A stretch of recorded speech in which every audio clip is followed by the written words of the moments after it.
Welcome to this new tutorial series of mine. What we're going to do in the next few videos is we're going to listen to different bass lines that are classic to deep house and tech house, and we're going to learn to recreate them in Ableton Live. Now, this is the first one, and we're going to take a look at this one today.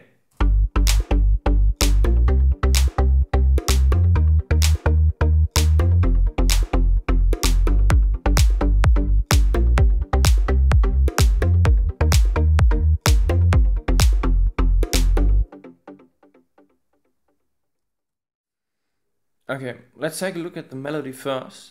Now, what's really making the whole groove in this bass line is basically using 3/16 notes.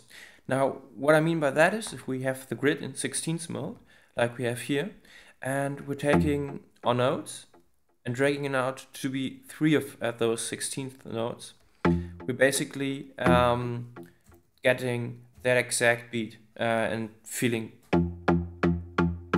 I'm going to activate the metronome.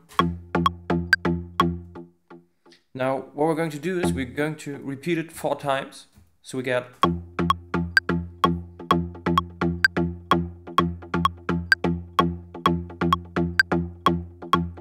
now to add some variation, what we're going to do is first off drag them all to be a little bit smaller, so there's a pause between. It's not like we want a note that's just being sustained all the way. We want a small pause there. It's really making the groove. So it's each note is a different note and it's not getting smeared together or anything. Now what we're going to do is we're going to choose all the last notes and we're going to repeat them. But this time we're only doing it at an 8th note and not 3/16. So it's this.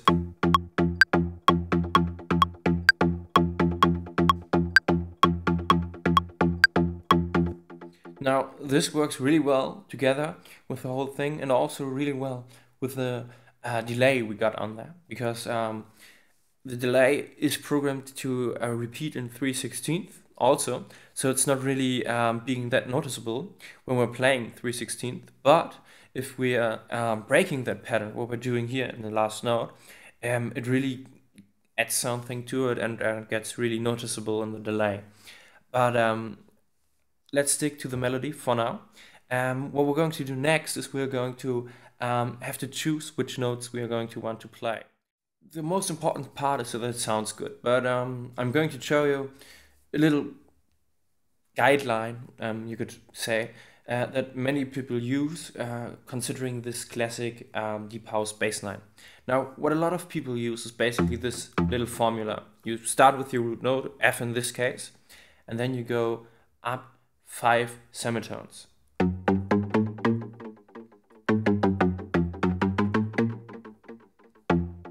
Now, after that, you go up 3 semitones even more, so you come up to a total of 8. And then you go down 2. This would sound basically like this.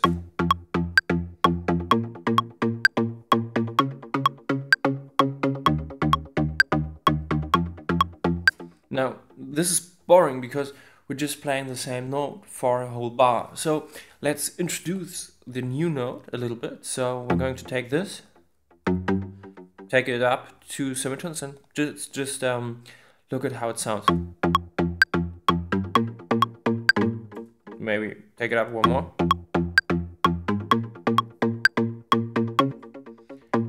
And maybe take this up. Now, having this in the middle may sound good for you, but let's change it up a little bit, not constrain ourselves to some arbitrary rules we're using here to create this. Let's go up a little bit.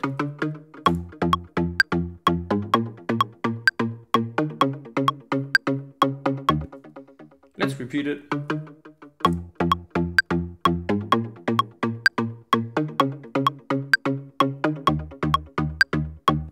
Now let's go up to our F again. Now we got this.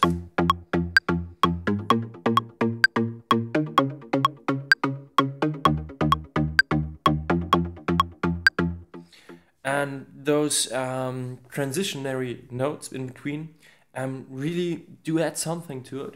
Not just because they are in a different note than the other notes we're playing the whole bar, but because they are being accented by the ping pong delay.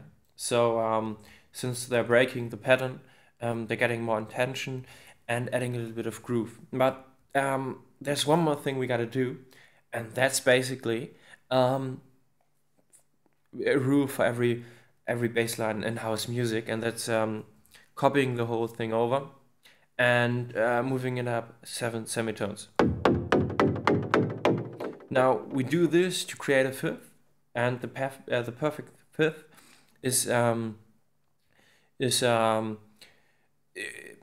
it's really quite let's call it magical. It really adds a lot of drive, and it's very harmonic. So we make this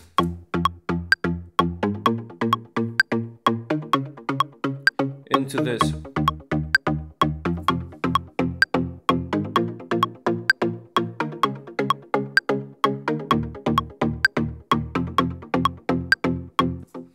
Now, I think you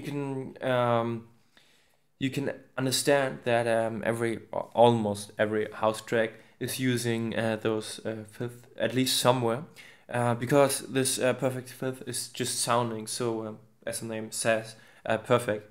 Now, one thing that's still missing is a little bit of low end, and to remedy that, we're going to add a sub oscillator or a sub bassline to it, and I'm just going to copy over the whole thing we just created to another channel I have called sub here, and that's obviously too deep.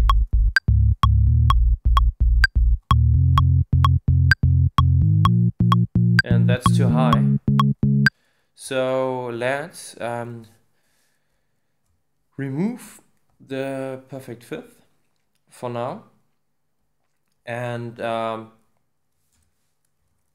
move it down an octave again.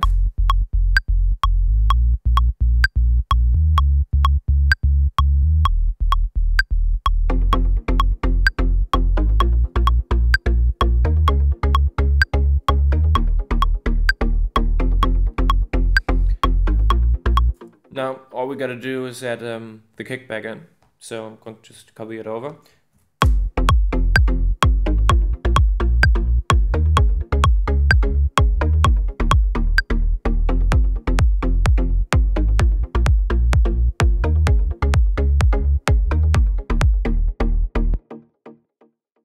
We're finished with the melody. We want our new synth to play, but let's actually recreate the sound. And this is one of the simplest sounds you can actually create. I'm just going to add another MIDI track here and copy over our notes. I'm going to solo that, and let's go ahead and load up Operator, because that's what we're going to use to create the sound. Now let's just take a listen at what we got so far.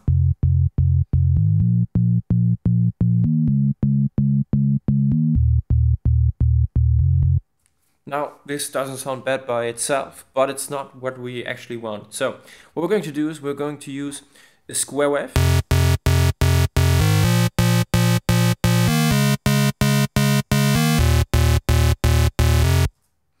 And that's going to give us this almost hollow feel to the bass line. We're going to use another square wave just to frequency modulate it a little bit. Let's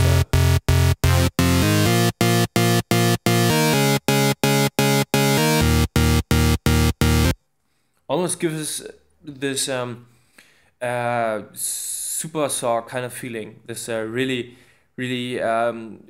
interesting high end, and that's being created without actually creating any kind of unison effects or whatever. Now what we're going to do is we're going to use the filter, and we're going to close it down a little bit.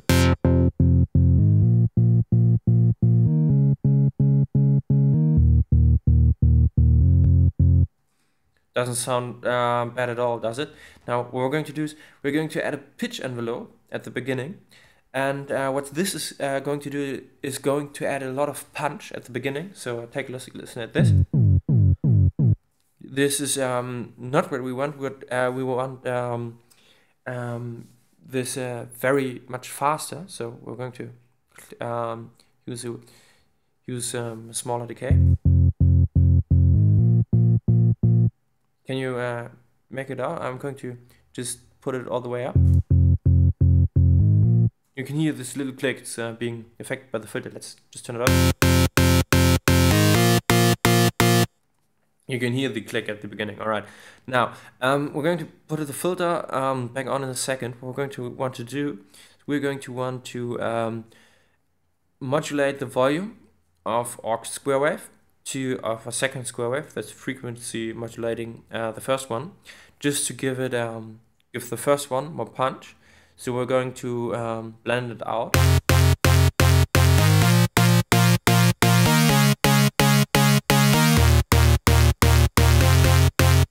Okay, let's turn on the filter again. Now we can hear the punch with the filter.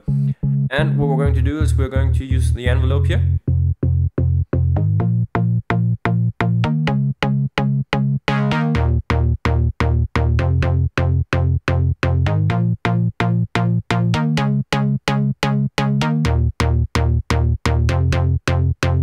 Now we're getting there, but what's missing is a little bit of stereo width and a little bit of this hollow feeling is gone. So let's add a little bit of effect here, and we're going to use a chorus. And this is an effect used quite a lot on bass lines in house music. Now the problem is it really fucks up your low end. So this is where we're going to use a sub and all of this, and that's just a sine wave oscillator, nothing more. But we're going to introduce this chorus, and this is going to add some modulation to the whole thing.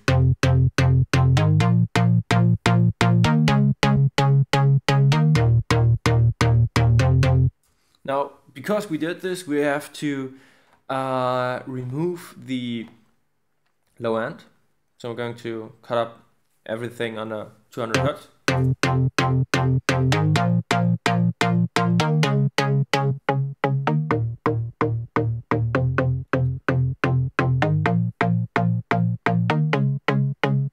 Maybe add a little bit of saturation in there. Do it before the chorus.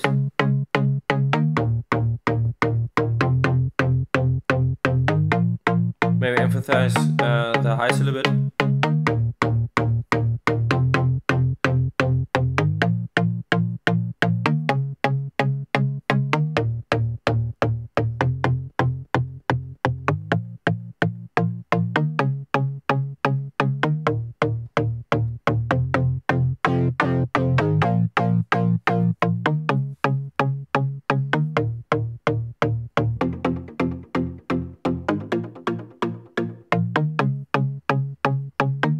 Now, what's missing is basically a little bit of, how do we call it? Delay, ping pong delay. We're going to put this up on here. We're going to use the 3/16 setting here. So it's better being repeated in the same pattern our bass is playing, except that one note that's breaking the pattern. And we're going to use pretty low dry wet and a pretty low feedback setting, just so it doesn't get muddy.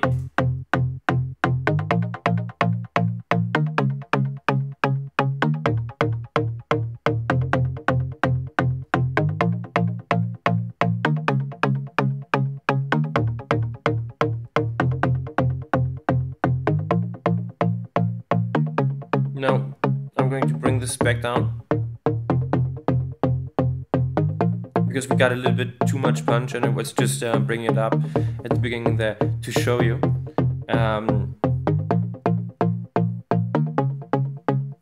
And now we're going to introduce a little bit of reverb. Now this is a very short reverb. What I'm actually using here is this Convolution Reverb Pro here, with a decay time of 0.5 seconds, so it's half a second.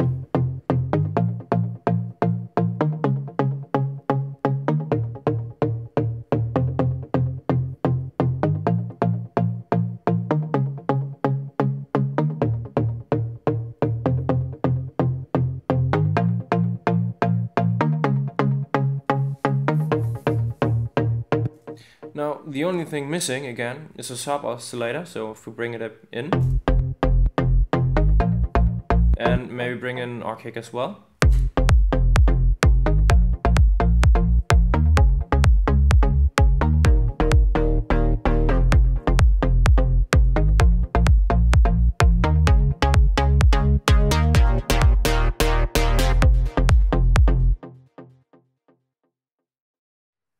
Alright, we're basically done here. You got the general idea of the bass line. Now it's not exactly the same as the one above. To make these two exactly the same,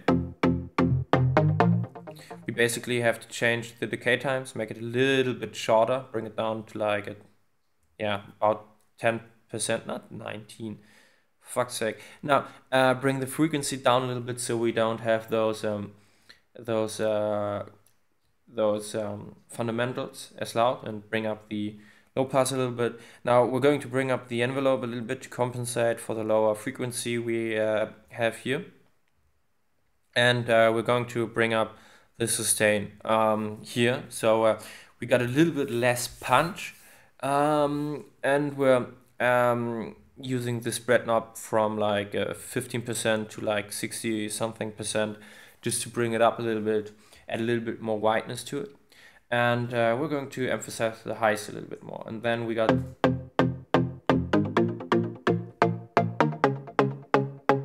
that's it.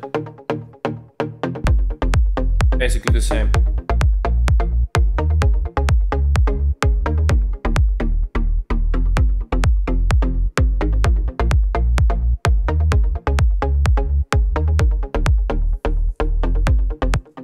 And there you have it. We're done here. Alright, now basically play around with this. I hope I've inspired you. Play around with the frequency and the time knob. It's really awesome. Wrong one. Was wondering why nothing was happening.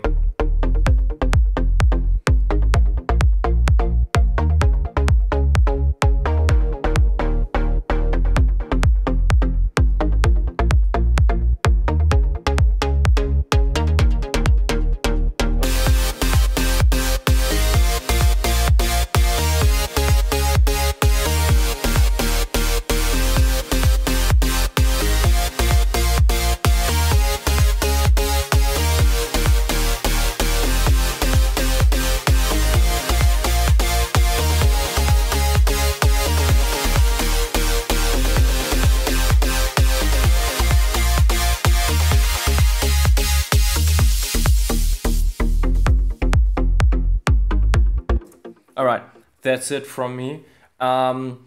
We will be back tomorrow with another bassline, and what we're going to do tomorrow is we're going to take a look at this classic tech house bassline. It's really simple. It's going to be like a 2-minute video or something. It's going to be this.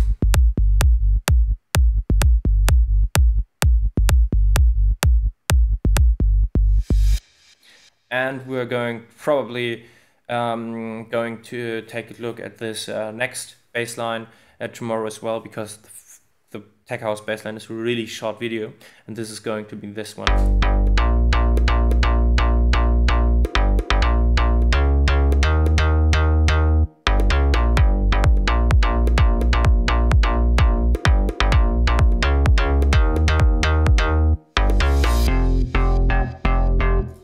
But all of that is going to be in the next videos of the series.